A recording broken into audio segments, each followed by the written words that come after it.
సిఆర్డీఏలో ఆర్థిక నిర్వహణ పూర్తిగా గాడి తప్పింది. జగన్ సీఎం కాగానే అమరావతి ఆటకెక్కింది. అప్పటి నుంచి ఒక్క ఇటుక కూడా పడలేదు. 2018 తర్వాత అప్పులు తేలేదని సిఆర్డీఏ కూడా చెప్పింది. అలాంటిది హఠాత్తుగా సిఆర్డీఏ తమ ఖాతాలో 565 కోట్లున్నాయని, అందులో 385 కోట్లు తమకు తెలియకుండా మాయమైపోయాయని గగ్గోలు పెడుతోంది. ఆర్థిక శాఖకు రాతపూర్వకంగా విషయం తెలియజేసి తమ డబ్బులు తమ ఖాతాలో వేయమని డిమాండ్ చేయడం కోసమెరుపు.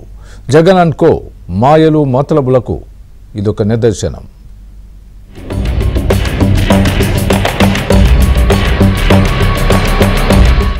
సిఆర్డీఏలో మాయమైన 385 కోట్లు ఎక్కడి నుంచి వచ్చాయి? బిల్లులు పెట్టకుండానే డబ్బు ఎలా మాయమైపోతోంది? మాయమైన డబ్బుకు సచివాలయం తాకట్టుకు సంబంధం లేదా? డబ్బు మాయమైందని తెలియగానే ఆర్థిక శాఖను ఎందుకు అడిగారు? ఇప్పుడు ఇలాంటి ఎన్నో సందేహాలకు జగన్ సర్కార్ సమాధానం చెప్పాల్సి ఉంది. 2018 తర్వాత అప్పులే లేకపోతే ఆదాయం లేని, బడ్జెట్ కేటాయింపులు లేని సిఆర్డీఏ ఖాతాలో ఆ 385 కోట్లు ఎలా ఉన్నట్టు? సిఆర్డీఏ అధికారులు వీటికేం సమాధానం చెప్తారో జగన్ నాటక సూత్రధారి నోరు విప్పాలి. 2018 తర్వాత అప్పులు తీసుకురాని, ఆదాయం అసలే లేని సిఆర్డీఏ ఖాతాలోకి డబ్బులు ఎలా వచ్చాయి? అవి ఎలా మాయమయ్యాయి? సిఆర్డీఏకి తెలియకుండా ప్రభుత్వం సచివాలయం తాకట్టు పెట్టి ఆ డబ్బు సిఆర్డీఏ ఖాతాకి రాగానే సిఆర్డీఏలో ఎవరికీ తెలియకుండా తీసుకుందా? అందుకే డబ్బు మాయమైందని తెలియగానే సిఆర్డీఏ మా డబ్బు మాకివ్వండి అంటూ ఆర్థిక శాఖను రాతపూర్వకంగా డిమాండ్ చేసిందా అన్న ప్రశ్నలే తలెత్తుతున్నాయి.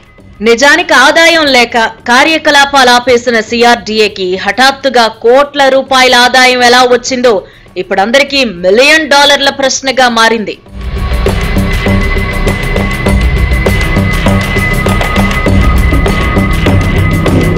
సిఆర్డీఏ తీరుపై ఇప్పుడు అనేక సందేహాలు, అనుమానాలు తలెత్తుతున్నాయి. తమ పీడీ ఖాతా నుంచి 385 కోట్లు తమకు తెలియకుండా మాయమైపోయాయా అంటే అధికారులకే తెలియని పరిస్థితి. తక్షణమే ఆ 385 కోట్లను తమ ఖాతాలోకి తిరిగి జమ చెయ్యాలి అని ఆర్థిక శాఖను రాతపూర్వకంగా కోరడం మరో వింతగా చెబుతున్నారు. 2018 తర్వాత ఎలాంటి అప్పులు తెచ్చినట్టు రికార్డులో లేకుండా సొమ్ములు ఎలా వచ్చాయో ఎవరికి అర్థం కాని పరిస్థితి కనిపిస్తోంది. వైసీపీ వచ్చాక సిఆర్డీఏ బడ్జెటరీ సపోర్ట్ కూడా లేదు. అలాంటిది వారి ఖాతాలోకి 385 కోట్లు ఎక్కడి నుంచి వచ్చాయి అని పలువురు ప్రశ్నిస్తున్నారు. అసలు 385 కోట్లకు సంబంధించి తాము ఎలాంటి బిల్లులు సమర్పించలేదని అతి స్పష్టంగా ఆర్థిక శాఖకు చెప్పటం మరో వింత. అకస్మాత్తుగా ఈ డబ్బు మాయం గురించి ప్రభుత్వంలో ఎవరికైనా ఫిర్యాదు ఎందుకు చెయ్యలేదో చెప్పగలరా అని నిలదీస్తున్నారు. సిఆర్డీఏ అధిపతికి అనుమతి లేకుండా, అస్సలు తెలియకుండా డబ్బులు ఎలా మాయమయ్యాయి? దీనికి సిఆర్డీఏ బాధ్యత వహిస్తుందా? ఆర్థిక శాఖ ఉన్నతాధికారులు బాధ్యత వహిస్తారా అని ఆర్థికవేత్తలు అనుమానాలు వ్యక్తం చేస్తున్నారు. ఒక ప్రభుత్వ శాఖ ఖాతాలో నుంచి వారికి తెలియకుండా మరొక ప్రభుత్వ శాఖ డబ్బులు కొట్టేయడం ప్రపంచంలో ఎక్కడా జరిగుండదని ఎద్దేవా చేస్తున్నారు.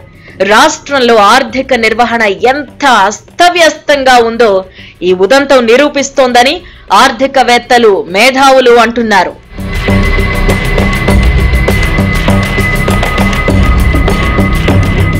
సిఆర్డీఏ ఒక్కటే కాదు, వ్యవసాయ శాఖ, పంచాయతీరాజు శాఖ, ఇంకా అనేక శాఖల ఖాతాల నుంచి ఉన్నట్టుండి డబ్బు మాయమైపోతోంది. బాధిత శాఖలు సిఎఫ్ఎంఏను సంప్రదిస్తే ఉన్నతాధికారుల ఆదేశాల మేరకే తామిలా ఖాతాల్లో డబ్బులు తీస్తున్నామని వారు చెప్పారని కొన్ని శాఖల అధికారులు ఘంటాపథంగా ప్రకటించారు. ఇలా డబ్బులు మాయం చేయడానికి ప్రభుత్వం సర్దుబాటు అని పేరు పెట్టింది. మరోవైపు సచివాలయం తాకట్టు పెట్టినట్టు వచ్చిన వార్తల్లో వాస్తవం లేదని ప్రభుత్వం స్పష్టం చేసింది.